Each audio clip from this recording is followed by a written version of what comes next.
So I'm going to give you a little story on how I found this issue. We had a nice warm sunny day at the kennel, and I think it was about 31 degrees, sunny. So I was defrosting the Defender, because when you groom with the tracks on, this thing kicks up so much snow.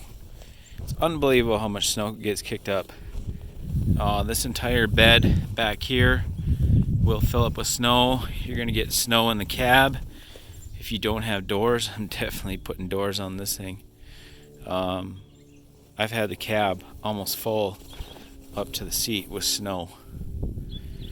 And because it kicks up so much snow, it builds up ice.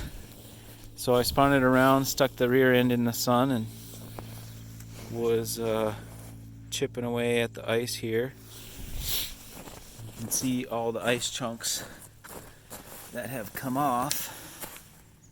And I started working on this side. Ice gets jammed up all in here and does not come out because of this plate. This plate is extra for the tracks. If this plate was not here, all the ice would fall right out. Then I came over to this side. You can see all the ice on the ground. And of course it was all jammed up under here too. And it was jammed up so high it ripped my CV boot. I don't know if you can see, but it's torn. Brand new machine. Gonna have to replace a CV boot already. So,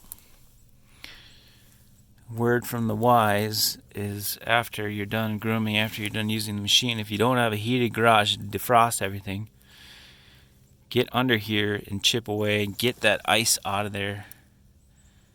I'm going to have to take a look at the parts list and see exactly how I pull that CV boot off. I'm assuming I gotta take the A-arms off. I gotta take this hub off. It's gonna be a pain in the ass.